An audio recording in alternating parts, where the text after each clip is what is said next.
This week, I traveled to Phoenix for a meeting of the executive board of the Women's Rabbinic Network. Now, I serve on the board as the vice president of convention and national events, and I'm thrilled to announce that the next conference for women, female-identified, and non-binary rabbis of our movement will be held in Detroit. But more about that later. Honestly, I did not want to go. Up until the actual moment I physically got in my car to drive to the airport, I was thinking about how to get out of it. I was bone tired, exhausted, emotionally spent, not sleeping well, not eating enough, just, like the rest of us, spending way too much time reading the news and scrolling through Twitter, X, or whatever. Not to mention fielding the dozens of daily calls from students and young professionals, from congregants, from Israelis, former teen mission participants, counselors, shinshinim, people serving in the army, terrified for their families, burying their friends. I just couldn't imagine getting on a plane, leaving the community, doing anything other than this. But I went. Now, there were 12 of us there, from all over the country, most of us serving in pulpits, a few running synagogues or nonprofits or entrepreneurial endeavors. And our mixer, our very first get-to-know-you activity, was a check-in. How are you? What are you holding? How are you feeling? How is your body? Are you able to sleep? And we spent, I kid you not, 2 hours sitting in that space, each of us talking about the trauma we were carrying, the intrusive thoughts keeping us awake at night, the feelings of disbelief, of rage, of fear at the silence of our friends, of so many faith leaders we've linked arms with, of social justice organizations we have supported, our terror for our friends in Israel, and our pride in their strength and their resilience. And as we spoke, it was as if a fog was lifting, and we could see ourselves and each other more clearly than we've been able to see for weeks. And it was so healing just to be together with people who were also looking around the world at the protests, at social media, hearing from our students on campus and crying out, what is happening? And I'm really grateful for the chance that I had to process what I had been carrying, these heavy stones in my pockets weighing me down.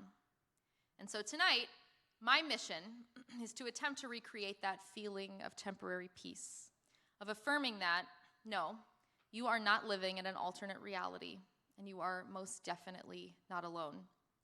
To let you know that even though the noise out there may be deafening, your feelings and your experiences are valid and they're real.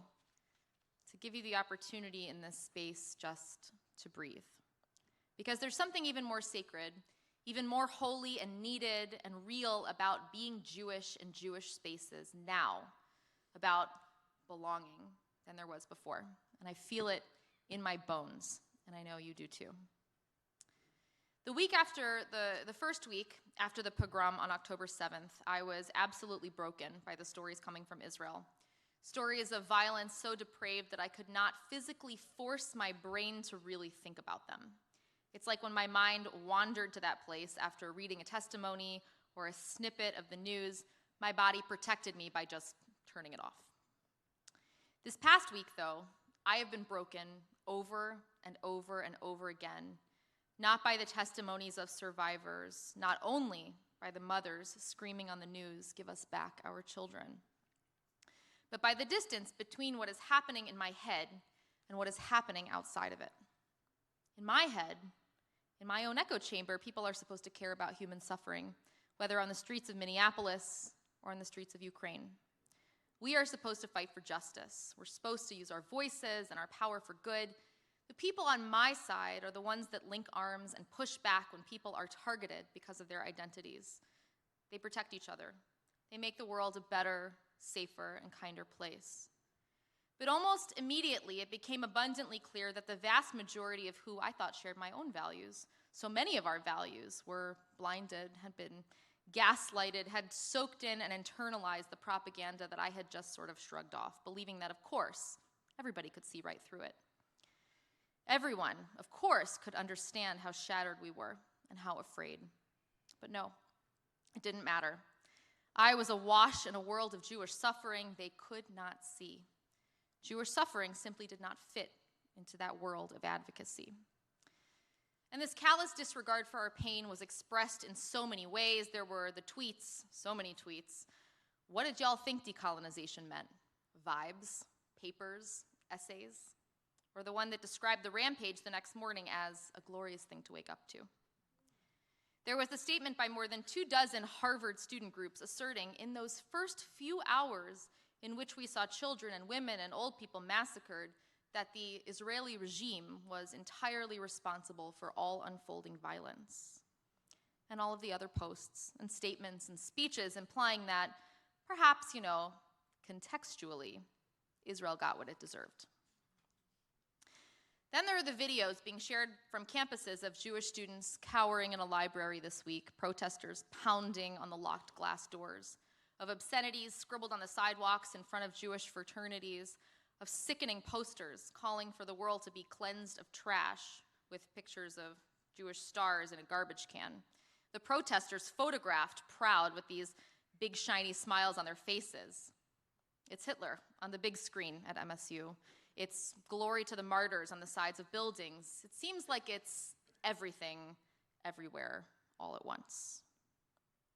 It is surreal and painful to hear these stories, many of us shell-shocked by the rabid antisemitism that just seemed to appear out of nowhere, especially among the young, the liberal, the conscientious.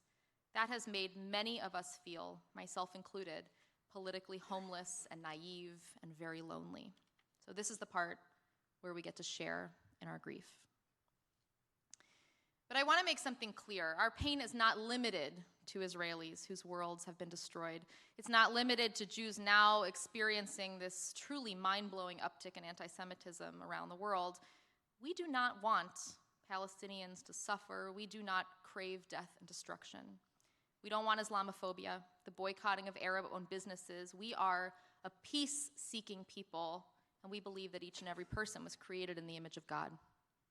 But as Rabbi Rachel Timoner writes, we live in concentric circles of love, in concentric circles of care, in concentric circles of obligation. And it's okay, it's human, it's right, it's good to care first and most about those closest to you, and then outward in widening circles. And it's okay to prioritize our own group's grief before we focus on the grief of others. It is right to rise to save our own people before rising to save others. And God knows the Jewish people need to be unified right now, absolutely unified in the face of these attacks, both at home and abroad.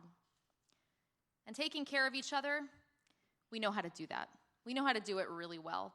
Since the massacre, hundreds of thousands of people around the world have found hundreds of thousands of ways to help the hundreds of thousands of people we consider our own.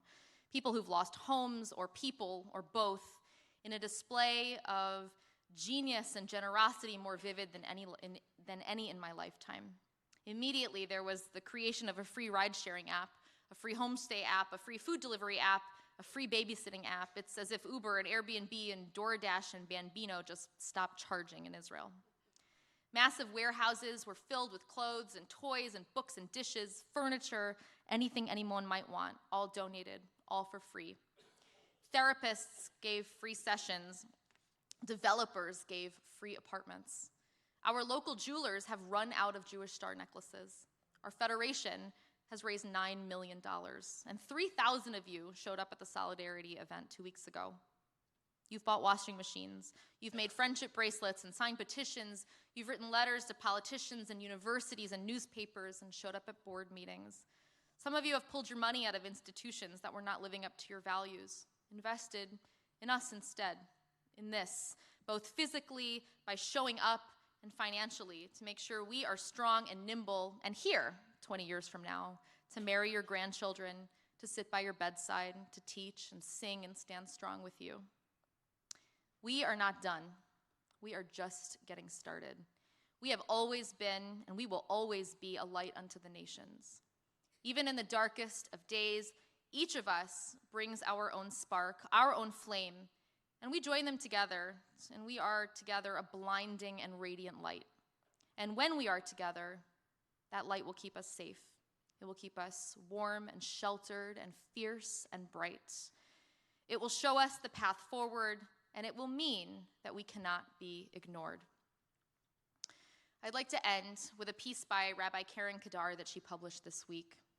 She really put the words to the feelings in my heart for which I couldn't find and inspired me to action. She writes, "At first I had no voice, no words, no sound, save the sighs that became rapid and shallow. I couldn't catch my breath, muted by horror and terror, like that nightmare you had as a child, and try as you might, you just can't wake yourself up. You're being pursued, and you can't seem to scream. I choked on my scream. And then I felt myself change, mutated like a superhero, smart, agile, lethal. I welcomed the rage and the fury. I could not look away. I will not flinch from this fight. On the streets, in the cyber air, in the hallways and the byways, in the trenches, I will not walk away from this fight." And then I became we, now and always immutable. We know the taste of ash, and yet we rise. We know the feel of dust, and yet we rise. We know the dark dungeons of anguish and affliction, and we rise. Ultimately, we do not lose. We hope, we dance, we love. We are the life force as old as time. We rise, immutable. I hope being here tonight with us together has lifted your fog just for a minute and brought you a little peace. May we rise together, find strength in each other, now and always. Shabbat Shalom.